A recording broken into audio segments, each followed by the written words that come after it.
What's up, guys? Today we're going to be breaking down UFC London's main event, Jorge Masvidal versus Darren Till.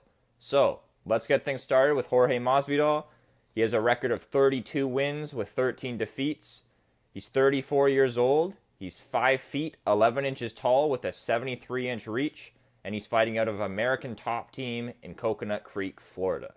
He's a good boxer. He uses his jab very well. If you've seen him fight Cowboy Cerrone, he disrupted Cerrone's timing, which proved to be a very big difference maker in that fight. So it's not the most powerful jab, but it's very quick and it's very annoying. And he uses it at the perfect time. So works out well. He has good defense. Masvidal always has his hands up, which is something that a lot of fighters can learn from, because a lot of these guys come in cocky with their hands down and they get caught. Masvidal's always ready for whatever strikes being thrown his way. So very good defense. He also rolls well with punches. If you've seen him fight Lorenz Larkin, he got hit with some big shots in that fight, but he was able to roll with them, so it didn't take that much damage as a result. He's great on the ground. He has great Brazilian Jiu-Jitsu. If you guys have seen his fight against Damian Maia, just extremely impressive. Maia had control of him on the ground for almost the entire fight. Like, a lot of that fight was spent on the ground with Maia in controlling positions. Masvidal made it the distance, which I don't know if I've ever seen anybody else do, when Maia's been on their back and just had them in all kinds of horrendous situations.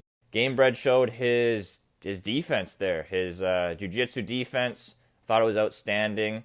And while he didn't have Maia in danger on the ground for most of that fight, he was really able to, I would say, almost be competitive with Maia on the ground, which I haven't seen anybody else do. So I was extremely impressed by that. He's also a good wrestler, mixes that in very, very well, but he really prefers to stand and bang. It's just kind of his style.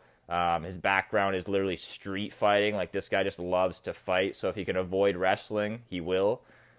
He's very dangerous in the clinch as well. Again, in that Lorenz Larkin fight, threw a lot of knees and elbows in the clinch, and was just a dangerous, dangerous guy in that clinch. He mixes it up very well as well. So striking to wrestling, as well as just attacking different areas. A lot of the guys you see headhunting, they're only throwing strikes to the head. Masvidal throws strikes to the legs, the body, the head, whatever you're not defending, he's going after it. He's extremely versatile. This is a big point for me. I don't see many guys able to do what Masvidal can do with regards to changing his style depending on his opponent. So, for example, you look at different fighters have different styles. So if we just stay in the welterweight division, there's pressure fighters such as the new champ, Kamaru Usman, Colby Covington, guys like Robbie Lawler. These are all pressure fighters. Then there's counter strikers like Stephen Thompson, or Tyron Woodley's really a counter striker. And there's also neutral guys that'll kind of just go back and forth with you, such as Leon Edwards, who's also on this card, as well as Donald Cerrone. But what makes Masvidal very special, at least in my opinion, is that he can really fight in any of those ways and do it almost as well as any other form.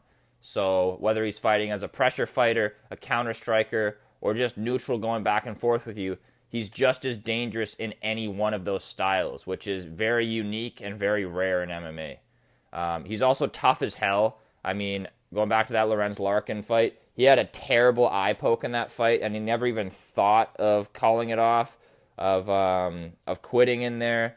He was literally crawling on the ground and just like banging the floor in pain, but never even crossed his mind to give up. So I thought that was pretty cool as well. Very durable guy, kind of connected to that toughness.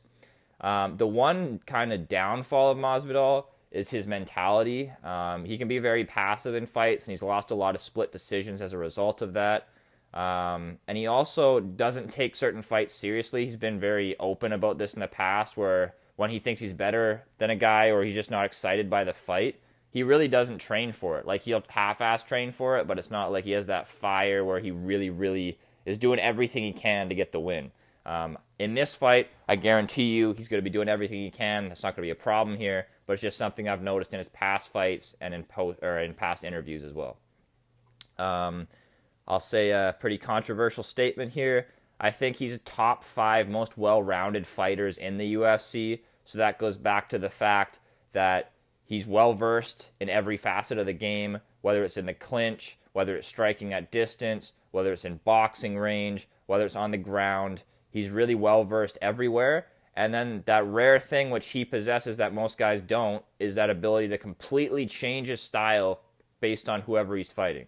So, yeah, I think he's a very, very well-rounded fighter. Moving on to Darren Till here. He has a record of 17 wins, 1 defeat, 1 draw. He's 26 years old.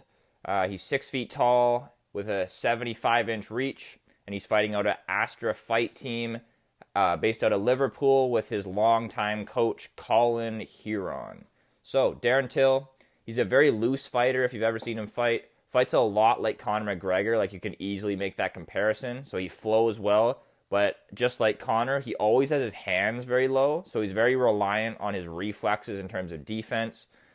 He's also very flashy, so instead of just throwing like a regular straight, which is one of his favorite punches, it always has some kind of a looping aspect to it at the start. So if you ever see him throw a straight or an uppercut, he tries to make it flow better by using momentum, which to me just makes it look like it takes way longer to throw. Might add a little bit of power, but he's very flashy with his strikes. He kind of gets away with it, though, because he's so fast. Very quick, very fast fighter.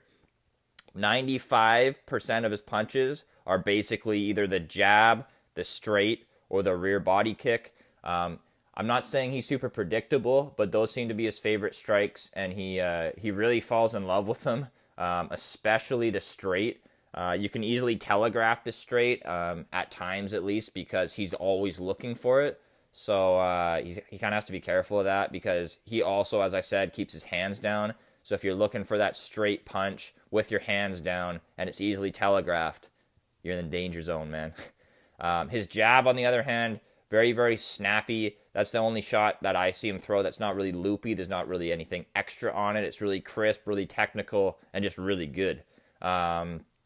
He kind of has the tall man's defense. If you don't know what I mean by that, watch any James Vick fight. He kind of like leans his head back trying to avoid strikes instead of putting his hands up. So he's, again, using reflexes. But if he ever fights somebody with a reach advantage on him, I think that could be problematic.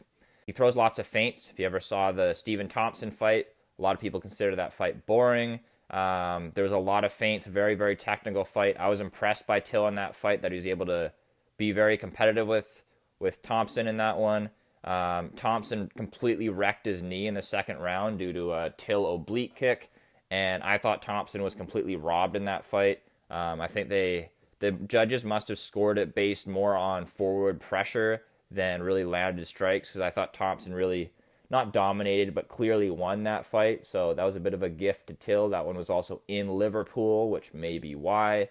Till has a Muay Thai background, very well known. He's supposedly undefeated in Muay Thai or kickboxing fights. But as a result of that, you can see that his knees and his elbows are very good. Not just in the clinch, but just at close range. He fought Boyan, I think it's Felic. I don't know how to say his last name. I'm not going to try. His first name is Boyan. He fought him and landed an elbow from fairly close range and dropped him. Like, he's really, really good with both knees and elbows, and he doesn't even need the clinch to throw them. He also has very good footwork, closes the distance extremely well, kind of like George St. Pierre in that way, where you think he's out of range, and then he jumps in and hits you, and then he's out of range again. So good distance control, as well as his ability to close the distance, is very impressive to me. For this fight, though, I think the key is going to be the footwork battle. I think that Till has better footwork than Masvidal. He's able to get in and out faster, whereas Masvidal is a little bit more of a plodding style. Masvidal also fought Stephen Thompson, and in that fight, he really, really struggled with that distance game and that footwork. Darren Till was very competitive with Thompson, as I touched on previously, and I think he's going to use a similar style here, kind of jump in and out of range. I think Till controlling the range is really going to be the key, and that's what I see happening. And I don't know when, but I see Till finishing this fight at some point by knockout. So that's it for this prediction video. Let me know what you guys think in the comment section down below, and enjoy the fights.